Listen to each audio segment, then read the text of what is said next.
Hi guys and welcome to Bomb Anime. It's your girl, Rika. And Big Boy Summer here bringing you a part 2 of Hot or Not. Today, Jujutsu Kaisen is in the hot seat. You know what it is?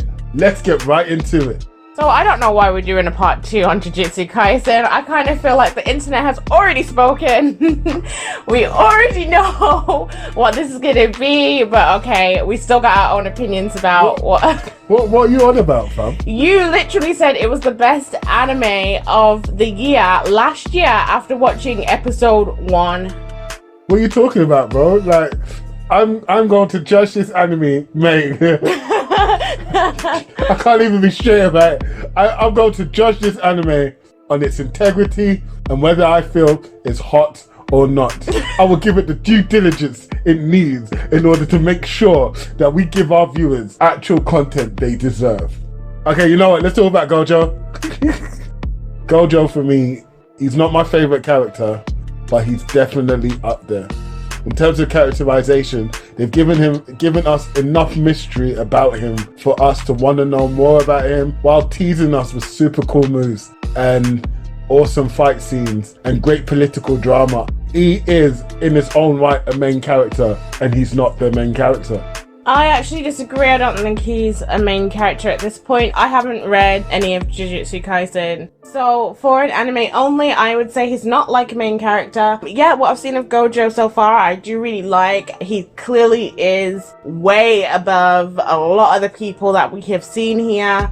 He's probably like a prodigy in the Jujutsu Sorcerer world, but I wouldn't say he's like a main character because he hasn't had that much screen time. He hasn't been around, I mean, how many episodes? 24 episodes, and he hasn't been in very many of them. I haven't really heard him mentioned that much in a lot of the episodes, so he didn't have a huge presence in the episodes that he wasn't in.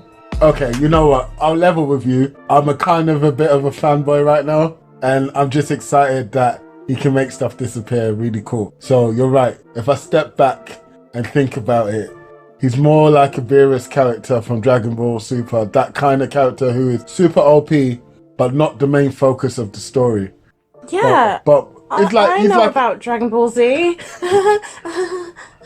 Alright, Hinata, calm down. So he's similar to like Itachi then, like in Naruto. He's like that guy behind the scenes who's really cool and, you know, you want to be waifu. And obviously he's just really great as a plot device to move the story along. Like, he's really good at that. So who do you like most in the anime? Well, out of a lot of these guys, it's tough. And I'm teetering between Yuji and Megumi. I think it's going to be Megumi for me. Really?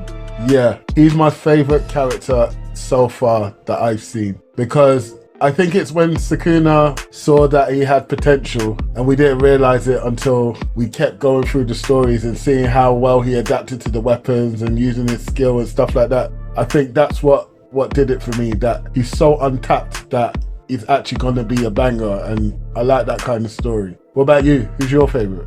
I asked that question and I don't even have a favorite character, in all honesty, but I do really appreciate the character development as a whole. I like that we have no shortage of villains. We've got like a never-ending revolving door of villains, and they're written quite well as well. They have their own plans and we don't know all of their plans as of yet. We know the gist, you know, they want to seal Gojo, but there's got to be some kind of reason to that. Like an extra, like we need to get Gojo out of the way so that we can do X, and we're not there yet. But at the same time, there's a little bit of things that are kind of irritating in terms of the story, and I would say, first of all, Yuji and Sukuna's deal that they made. It was a really stupid deal.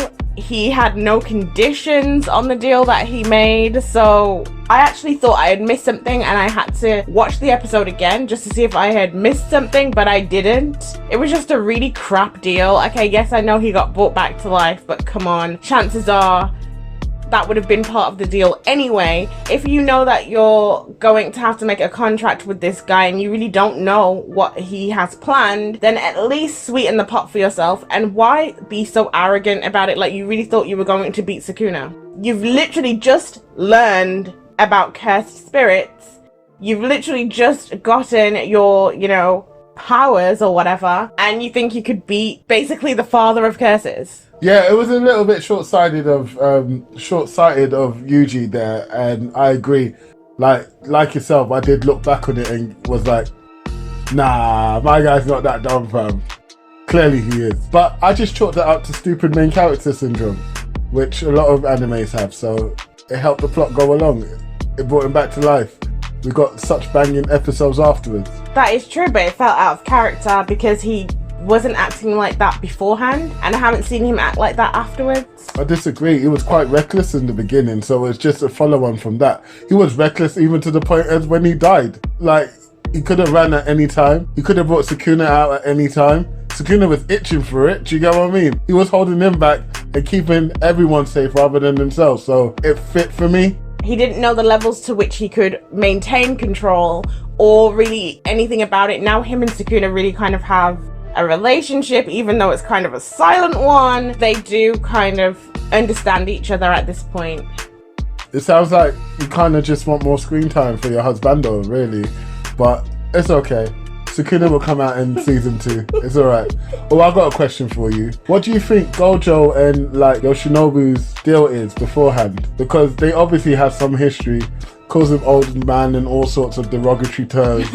Like, he has absolutely no manners. Like, Gojo needs to go back to like finishing schools and learn some goddamn manners. Nah, tell me that guy don't deserve it. There is like a lot of tension between the two of them, obviously, and Gojo has alluded to the fact that he doesn't like the way things are run in general, and he would rather be his own person, really, and not have to deal with it so much. I think he even went as far as considering like just taking over and decided that, oh, you know, if I did that, you know, the fallout might be more than it's worth. He did say, remember when he said he would just kill everyone? Well, that's what I'm saying. Like, there's a lot of tension. I'm not sure where it's come from, but I want to speculate about Todo and Yuji's relationship. It seems kind of odd. Hella weird, fam. Yeah, they were fighting each other. Todo was basically deciding whether he was going to follow what old man. Sorry, I mean, if Gojo's disrespecting, I'm gonna disrespect. Yes, that's true. You need to follow your other husband though as well. Okay, no. Oh, Sukuna for life. Got it. Anyway, he was deciding whether he was going to follow what he had said and eliminate Yuji or not, and he said he was going to do that basically based on what kind of girls he likes. But then through the course of the fight, Todo totally changes and starts calling Yuji brother, and he's continued on ever since.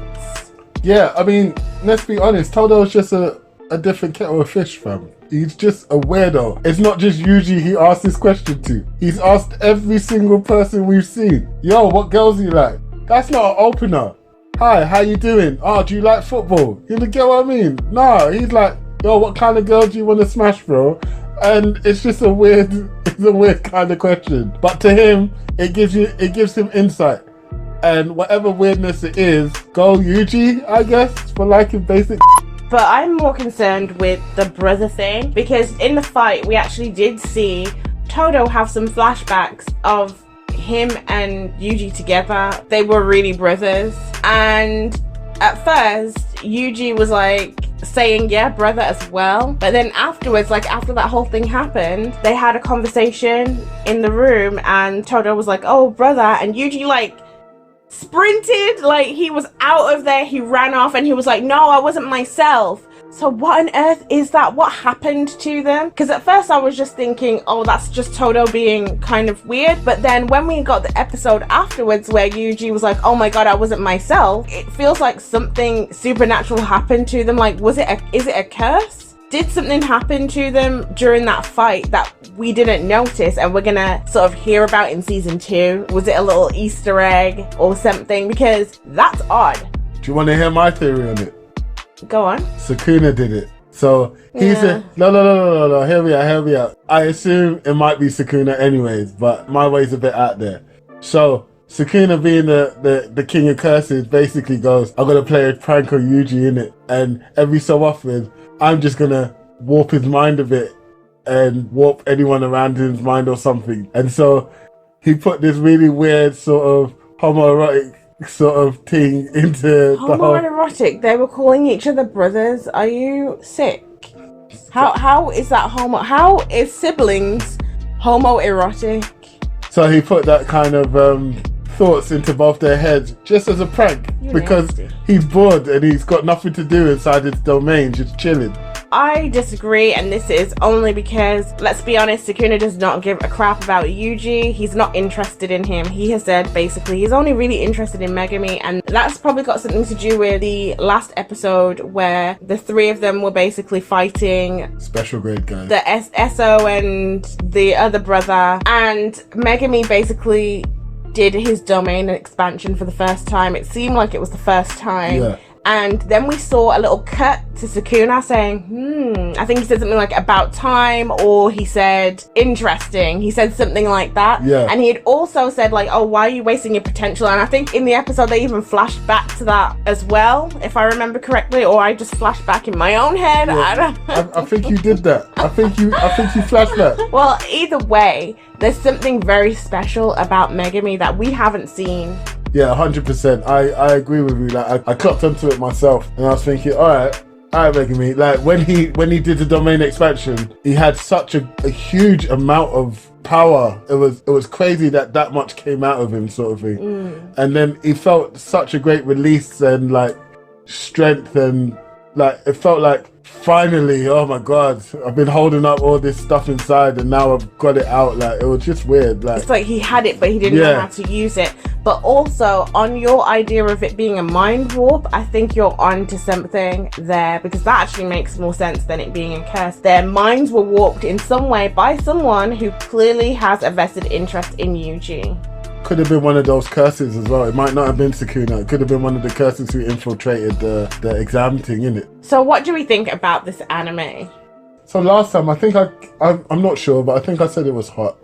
This time, yeah, who am I kidding? This anime is hot, fam. It's hot. How is an anime the best in 2020 and the best in 2021? Oh, don't let AOT fans hear you say that. You know, AOT. There has been some controversy, so I have not watched the last season yet, but maybe I'll get onto that. So guys, let us know what you think about our episode, and don't forget to like, subscribe, and share. Peace. Oh, and it's of course certified hot.